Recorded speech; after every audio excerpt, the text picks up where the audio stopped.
Hello Adobe Muse designers. This is the behind the scenes tour of ZoomPan. So let's go ahead and get started. I'm in Adobe Muse here and on the page that was created for ZoomPan itself. So I have all sorts of different elements in here, including the store and all of that.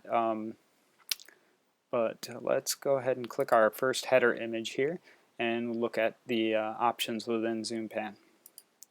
ZoomPan is built to be very easy to use and quickly to use. I stress that because I always find myself not having enough time in the day, and anything that makes my life easier and quicker, faster, simpler, I'm all about it. So you'll notice that there's a small image, which is your thumbnail, and then you have a large image, which is your breakout or screen overlay, your full screen overlay. And you also have the ability to remove excess JavaScript by checking this option after your first zoom pan. So if you're using multiple zoom pans on a page, your first one you would definitely want to have it unchecked like this, and then your additional ones you're going to want to check it. You have custom cursor options here, and those are just PNG files. I will stress, do not use a SVG. I tried that multiple times. Certain browsers will display it and certain browsers will not. So use something very simple, either PNG or JPEG, and you'll be fine for your cursor. And the cursor target size is the middle of the cursor. So it's not super important for this particular widget just because it's taking up the entire space or area. So if you were using a very, very small zoom pan, it might make sense to adjust this. But say if your your cursor image was 50 pixels by 50 pixels, you'd want it half of that size, so 25 would be it. And that is the cursor options.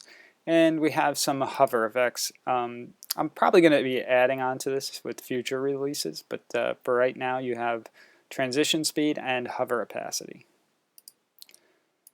So let's go to where everybody loves a little challenge. And the one thing that I've noticed is I always struggle with the resizing of various elements within Muse sometimes, and having things grow and shrink appropriately in a responsive design sometimes is a challenge, but this makes it kind of easy. So let's go ahead and look and see what I did here.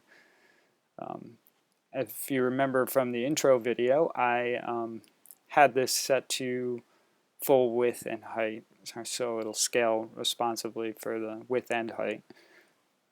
And if I look at the individuals here at their options, you'll notice nothing really special except for the checkboxes on, which I just talked about. And that is it.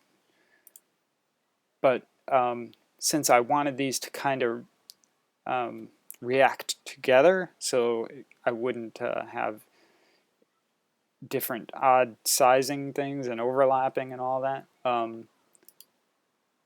all I did was group all of them once I had my initial layout decided. Then I grouped them, and then after grouping them, then I chose the resize, and you can see it's set for width and height here.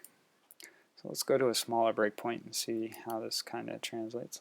Actually, let me click back real quick. I'm just going to click in one of these graphics so you can see how it follows along through the breakpoints. And you'll notice I increased the size of this graphic in this particular layout. And this can change however you want it to, and it's up to you, completely up to you. And if you wanted to resize this down to be this size and add a new one in, you could easily do that. Again, these are all grouped, so you'll see that there's one group around all of those images so that they scale proportionately all together as one. And this one I have set to responsive width, so it keeps the same height but the width changes. Or you could set it to none, it's up to you really. And let's see, on our smaller breakpoint, this is a little bit different layout. Again, it's set for scaled responsive width.